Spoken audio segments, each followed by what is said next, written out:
السلام عليكم ورحمة الله وبركاته. اللهم صل وسلم وبارك على سيدنا محمد وعلى آله وصحبه أجمعين. حبايبي عاملين ايه؟ يا رب تكونوا بألف خير. وحشتوني جدا من آخر فيديو كنت منزلاه، وشكرا برضو على تعليقاتكم الجميلة، ربنا يجازيكم كل خير. النهاردة ان شاء الله هنعمل مع بعض كده الغدا. هنجيبنا سمك كنت تحت يعني وجبت سمك، وقلت طبعا ايه في الوقت ده ما كنتش اكلت حاجة يعني غير بسكوتة او اي حاجة مش فاكرة والله، بس عشان اكلتها ونزلت قلت بقى النهارده نعمل لهم سمك مقلي ورز بقى بني وسلطة، وهتشوفوا مع بعض.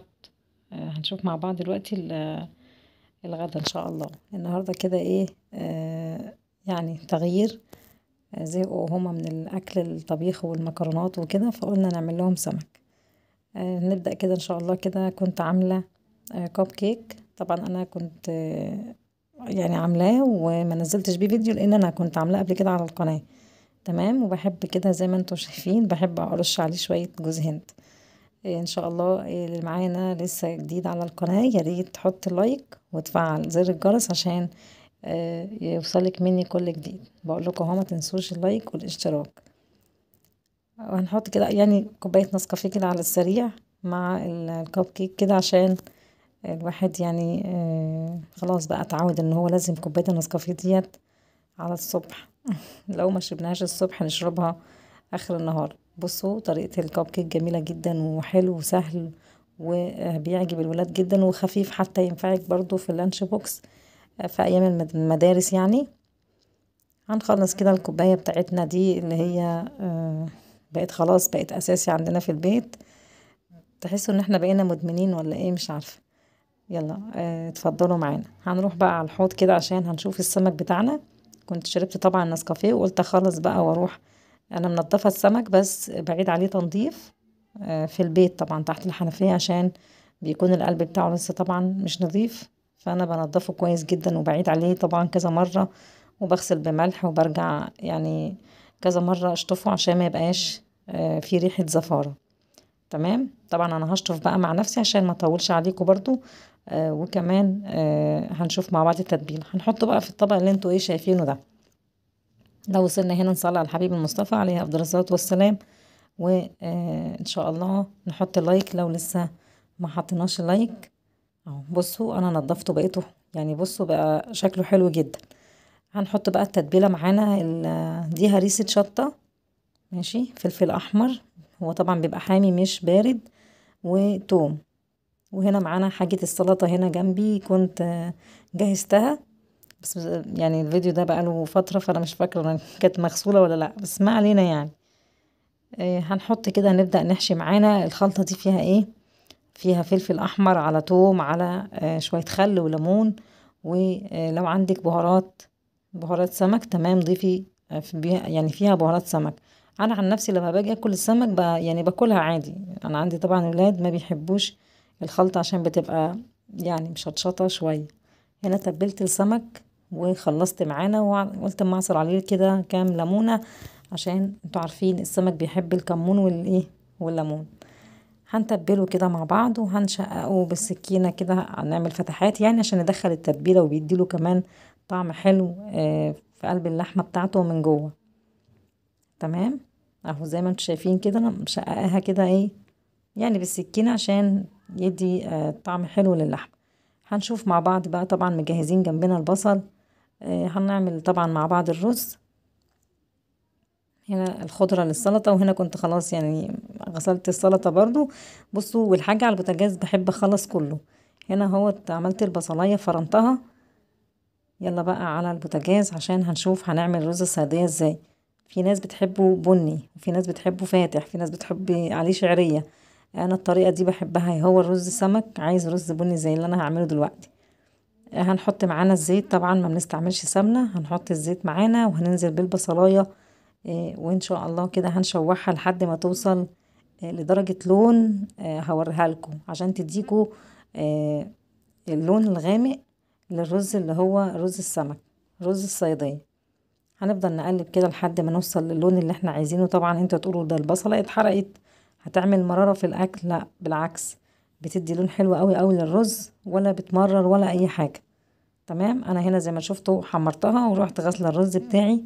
طبعا زي شوفي هتعملي قد ايه رز، وبتضيفي الرز عليها. في ناس بتغلي ميه وتحط الميه على البصله، لا انا بحب اشوح كده الرز مع البصلايه، واحط بقى الملح بتاعي قبل ما ازود طبعا ميه وازود واعمل الحاجات دي كلها. وجنبي طبعا كنت بقلي السمك زي ما قلت لكم. انا بعمل كله جنب بعضه علشان يعني عبال ما الرز يستوي يكون الرز يكون السمك يعني قليته وخلصته وعملت السلطه جنبه والطحينه. تمام، هسيبه بقى هنا يستوي ونروح مع بعض كده نعمل شويه الطحينه. معايا طبعا كميه كده من الطحينه برضو على حسب ما انتي افراد الاسره عندك. وهنحط عليها عصره ليمونه. بصوا هنعصر عليها ليمون بس. وهنا الرز بصوا المية شكلها حلو جدا، هيديكي تديكي لون حلو جدا للرز بتاعنا. بصوا حلو جدا. حطينا ملح وليمون وكمون وشوية خل صغيرين. هننزل بقى بمية عادية من الحنفية، مية سخنة. لو انتي مثلا الطحينة بتاعتك ماسكة شوية نفضل نقلب طبعا مع اضافة المية واحدة واحدة. بصوا هي كده تقيلة لحد ما نوصل للقوام المطلوب اللي احنا طبعا نقدر ناخد منه ونحط منه على الرز يعني. ولو بتحب مثلا تاكليها بالعيش ده كده قوام حلو جدا. وكمان لو حطيتيها قبل الاكل في التلاجة بتتقل، فاهمين؟ يعني لو هتعمليها كده على الاكل على طول عادي، لو هتركنيها بقى بتتقل شوية معاكي. خلصنا كده الطحينة والحاجة بتاعتنا برضو على البوتاجاز. هنقلي طبعا، هنبدأ نقلي السمك. جهزت حاجة السلطة يعني. بصوا دقيق ابيض عادي ما فيهوش اي اضافات. يعني ممكن تحطي نشا لو حابه ان انتي يكون السمكه معاكي مقرمشه شويه، ممكن تحطي شويه توابل سمك. بس انا المره دي ما كانش عندي توابل سمك بصراحه. هي دايما عندي بتخلي طعم السمك حلو جدا. قلب السمكيه كده بيبقى ليه طعم حلو، فيه مزازه حلوه. تمام، هنخلص بقى كل كميه السمك بتاعتنا كده في الدقيق. وهننزل بيها اهو زي ما انتم شايفين، هننزل بيها طبعا في الزيت سخن. تمام، وهنحاول ان احنا نهدي النار شوية بحيث لو السمكية معاكي كبيرة السمكية تستوي. تمام، انا عندي الطاسة دي بتاخد 3 يعني 2 كبار وواحدة وسط، على حسب، ممكن 2 بس انا بحب احط ال3 عشان اخلص، فاهمين يعني؟ خلاص طالما هي بتاخد 3 بنخلص نفسنا ونحطهم على مرتين وخلاص. عشان كمان بصراحة ما بحبش ريحة السمك في البيت بالذات المقلي. اهو بصوا الرز بصراحة تحفة. هنا خلاص السمك عندي كان قرب يخلص اهوت. وهنبدأ بقى طبعا والسمك بيتعمل قلت لكم هنعمل مع بعض السلطة. طبعا كلنا حلوين بنعرف نعمل السلطة. هنطلع طبعا السمك باللون ده بعد ما يدينا كده تحميصة حلوة وتحميرة حلوة وشكله بصراحة يفتح النفس. بألف هنا وشفا للكل واللي شاف الفيديو طبعا يجرب. بصوا اكلاتنا بسيطة ويعني عادي زي البيت المصري، بس احنا بنعمل طبعا لو في حاجة انا عاملاها غلط عاملاها كده ممكن تقولوا لي في التعليقات. وطبعا مستنية منكم تعليقاتكم الجميلة طبعا اللي بتسعدني. هنا كنت غرفت السلطة والطحينة كنت ركناها طبعا في التلاجة، فخففتها شوية مية صغيرين. تمام، هنبدأ كده نغرف بقى الاكل بتاعنا اهو. خلاص احنا كده خلاص شطبنا وخلصنا وبنختم معاكم، قربنا نختم معاكم الفيديو. حطيت الطحينة والسمك اهو خلصته كله. عملنا لكم بقى يعني بصوا على قد يا جماعة، حاطه جرجير تحت السمك وحاطه شرايح ليمون. والرز هنا بصوا يا جمال اللون بصراحة والطعم حلو جدا يعني. لا معجن ولا اي حاجة ومدينا اللون الحلو. ومعايا اللي هي البولات دي كنت جايباها حلوة قوي في تقديم الرز. لو عندك عزومة او عندك حاجة ما شاء الله اللهم بارك. ده كان فيديو النهاردة، يا رب ان شاء الله يعجبكم.